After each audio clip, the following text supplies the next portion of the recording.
Topic है economic planning या आर्थिक नियोजन। आर्थिक नियोजन क्या होता है? आर्थिक मतलब जो भी हमारे आर्थिक साधन हैं देश में उपलब्ध, उनका नियोजन करना। प्लानिंग प्लानिंग मतलब यदि हम साधारण शब्दों में कहें तो नियोजन से आशय होता है हम किसी भी उद्देश्य की प्राप्ति के लिए जो क्रियाओं का क्रम निर्धारित करते हैं, मतलब sequence of activities to achieve a desired goal, तो वो हमारा प्लानिंग के अंतर्गत आता है। तो आर्थिक नियोजन यदि हम साधारणतः शब्दों में कहें तो देश में उपलब्ध जितने भी संसाधन हैं, चाहे वो आर्थिक है, मानवीय है, किसी भी प्रकार के संसाधन हैं, उनका इस तरह से नियोजन करना या उनका इस तरह से यूटिलाइजेशन करना कि राष्ट्र का कल्याण अधिक से अधिक हो सके, मैक्सिमम हम नेशनल डेवलपमेंट को अचीव कर सकें, यही इकोनॉमिक प्लानिंग था। ठीक है। अब यदि हम देखें डेफिनेशन, तो यह हम कह सकते हैं कि आर्थिक नियोजन की जरूरत क्यों पड़ी या हम आर्थिक नियोजन क्यों करते हैं। तो ये हम जानते हैं कि साधन हमेशा सीमित होते हैं। आवश्यकताओं की तुलना में आपने पढ़ा होगा, अर्थशास्त्र का ये बेसिक पॉइंट है कि किसी भी मनुष्य की या किसी भी देश की यदि हम बात करें तो उसकी आवश्यकताएं जो होती हैं वो या इच्छाएं जो होती हैं वो असीमित होती हैं, और साधन जो होते हैं वो इच्छाओं की या आवश्यकताओं की तुलना में सीमित होते हैं। अनलिमिटेड वांट्स और लिमिटेड रिसोर्सेज। इकोनॉमिक प्लानिंग भी क्या है, अनलिमिटेड वांट्स और लिमिटेड रिसोर्सेज के बीच एक कॉम्बिनेशन बिठाने का जरिया है कि कोई भी विकासशील राष्ट्र अपने सीमित साधनों का अनुकूलतम उपयोग करते हुए देश की विभिन्न समस्याओं का समाधान करने तथा भावी नीतियों को निश्चित करने के लिए आर्थिक नियोजन को अपनाते हैं। यह आर्थिक नियोजन का मुख्य उद्देश्य होता है और इसके द्वारा आर्थिक स्थायित्व एवं भावी विकास को प्रोत्साहित किया जाता है। तो इस प्रकार यदि हम देखें तो फर्स्ट 5 ईयर प्लान जो हमारी पहली पंचवर्षीय योजना थी, उसमें आर्थिक नियोजन को इस रूप में समझाया गया कि economic planning is essentially a way of organising and utilising resources to the maximum advantage in term of social ends. तो सामाजिक उद्देश्यों के अनुरूप साधनों को अधिकतम लाभ हेतु संगठित एवं उपयोग करने का मार्ग है आर्थिक नियोजन। तो इस प्रकार आर्थिक नियोजन हमें समझ में आ जाना चाहिए। इकोनॉमिक प्लानिंग क्या है कि साधनों का या सीमित संसाधनों का राष्ट्र विकास में इस प्रकार उपयोग करना कि साधनों का वेस्टेज ना हो और हम हमारे जो राष्ट्र के उद्देश्य हैं उनको आसानी से प्राप्त कर सकें। इसके बाद हमारा आता है आर्थिक नियोजन की विशेषताएं, या उन्हें हम आर्थिक नियोजन के तत्व या लक्षण भी कह सकते हैं। कैरेक्टरिस्टिक्स, फीचर्स और एसेंशियल्स ऑफ इकोनॉमिक प्लानिंग। तो सबसे पहला आर्थिक नियोजन का जो विशेषता है वो है सेंट्रल प्लानिंग एंड कंट्रोल, केंद्रीय नियोजन तथा नियंत्रण।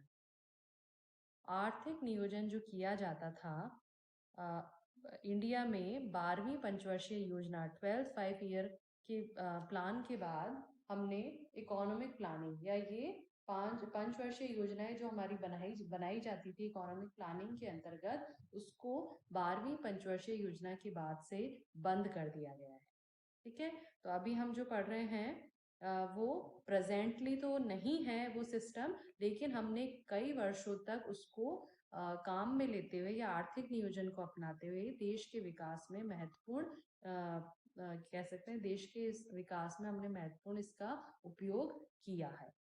तो आर्थिक नियोजन की पहली विशेषता जो है वो ये है कि ये केंद्रीय नियोजन तथा नियंत्रण के अंतर्गत कार्य करता था।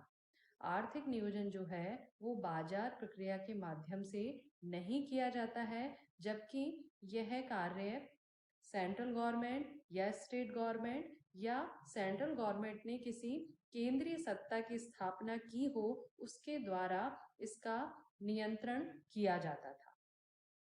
जैसे इंडिया की यदि हम बात करें तो हमारे यहाँ पर पहले योजना आयोग प्लानिंग कमीशन ऑफ इंडिया, जिसकी स्थापना 1950 में हुई थी, वो आर्थिक नियोजन का कार्य करता था। और उसके साथ ही एक और संस्था थी, राष्ट्रीय विकास परिषद, नेशनल डेवलपमेंट काउंसिल, जिसकी स्थापना 1952 में हुई थी, वो भी आर्थिक नियोजन में कार्य करती थी। तो आर्थिक नियोजन का कार्य जो होता है वो बाजार की शक्तियों द्वारा स्वचालित नहीं होता है। ऐसा नहीं है कि मार्केट की डिमांड एंड सप्लाई द्वारा उसका नियमन किया जाए, जबकि इसके विपरीत आर्थिक नियोजन किसी केंद्रीय सत्ता या राज्य सत्ता या केंद्रीय सत्ता या राज्य सत्ता या हम कह सकते हैं सरकार द्वारा स्थापित संगठन के माध्यम से किया जाता है। इंडिया में सेंट्रल गवर्नमेंट, स्टेट गवर्नमेंट और प्लानिंग कमीशन ऑफ इंडिया और नेशनल डेवलपमेंट काउंसिल, ये सभी मिलकर आर्थिक नियोजन का कार्य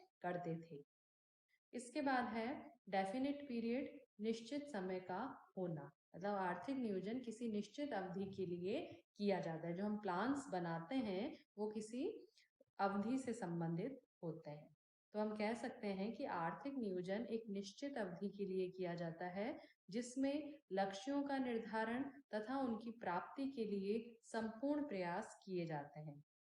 यह 3 वर्षीय या 5 वर्षीय हो सकता है। इंडिया में हमने 5 वर्षीय या 5 वर्ष के लिए प्लानिंग को अपनाया था, लेकिन इससे कम अवधि के लिए भी प्लानिंग की जा सकती है। तो बेसिक पॉइंट क्या है कि आर्थिक नियोजन या इकोनॉमिक प्लानिंग किसी निश्चित समय के लिए की जाती है, वो किसी न किसी अवधि से संबंधित होता है। इसके बाद है हमारा ऑर्गेनाइज्ड सिस्टम या संगठित प्रणाली। आर्थिक नियोजन में सभी या राष्ट्र में इंडिविजुअल्स या हम कह सकते हैं व्यक्ति, उद्योग, इंडस्ट्रीज और सभी प्रकार के उपक्रम, चाहे वो सरकारी हो चाहे वो निजी हो, गवर्नमेंट तथा प्राइवेट इंस्टीट्यूशन, सभी एक इंटीग्रेटेड यूनिट, मतलब एक कह सकते हैं एक टोटल इकाई को, मतलब एक पूर्ण इकाई के रूप में कार्य करते हैं और उसके द्वारा ही आर्थिक नियोजन संचालित किया जाता है। इसलिए इसको संगठित प्रणाली या आर्थिक नियोजन को हम संगठित प्रणाली भी कहते हैं, क्योंकि एक इंटीग्रेटेड इकाई, एक समन्वित इकाई के रूप में व्यक्ति, उद्योग, राजकीय तथा निजी उपक्रम सभी मिलकर कार्य इसके अंतर्गत करते हैं।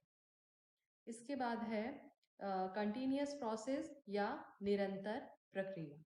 आर्थिक नियोजन एक निरंतर चलने वाली प्रक्रिया है। इसमें देश की आवश्यकताओं के अनुरूप आर्थिक नियोजन को निरंतर तथा दीर्घकाल के लिए बनाया जाता है और ये दीर्घकाल तक चलने वाली प्रक्रिया है। क्योंकि इसको हम निरंतर प्रक्रिया इसलिए कहते हैं, इसमें एक योजना के समाप्त होते ही दूसरी योजना हम स्टार्ट कर देते हैं। इवन मतलब जब पहली योजना का समय समाप्त होने वाला होता है, उससे पहले ही हम अगली कौन सी योजना होगी, उसकी क्या प्रायोरिटीज होंगी, मतलब उसका एक हम ढांचा या उसका एक फ्रेमवर्क हम तैयार कर लेते हैं और पहली के खत्म होते ही हम दूसरी योजना को स्टार्ट कर देते हैं। यदि देश में कोई विषम परिस्थितियां नहीं है तो, यदि ऐसी कोई स्थिति है तो प्लानिंग 1-2 साल आगे हो सकती है, उसके लिए 1-2 साल के लिए पोस्टपोन हो सकती है। लेकिन सामान्यतः इसका नियम क्या है कि इसको निरंतर प्रक्रिया इसलिए कहा जाता है कि एक योजना के समाप्त होते ही हम दूसरी योजना का निर्माण और उसका क्रियान्वयन पे ध्यान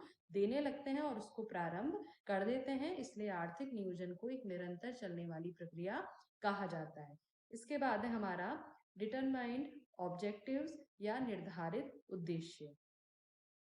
आर्थिक नियोजन में देश की केंद्रीय सरकार और राज्य सरकार या उनके द्वारा स्थापित जो केंद्रीय सत्ता होती है, जो संगठन बनाए जाते हैं, वो राष्ट्र की आर्थिक, सामाजिक, राजनीतिक और सभी प्रकार की परिस्थितियों को ध्यान में रखकर कुछ उद्देश्य बनाते हैं और आर्थिक नियोजन उन उद्देश्यों की प्राप्ति के लिए ही किया जाता है। मतलब हर प्लान में हम कुछ ना कुछ उस हर प्लान के हम उद्देश्य निर्धारित करते हैं और उन निर्धारित उद्देश्यों के लिए ही हम जितनी अवधि होती है प्लान की, जैसे यदि हमने 5 साल के लिए प्लान बनाया है तो उस अवधि में उन निर्धारित उद्देश्यों के लिए ही कार्य करते हैं या उनकी प्राप्ति के लिए ही वो प्लान समर्पित होता है। और ये इन उद्देश्यों का निर्धारण केंद्रीय सत्ता, राज्य सत्ता या कह सकते हैं कि जो संगठन बनाया गया है इकोनॉमिक प्लानिंग को एग्जीक्यूट करने के लिए, वो सभी मिलकर राष्ट्र की परिस्थितियों के अनुरूप ये उद्देश्य निर्धारित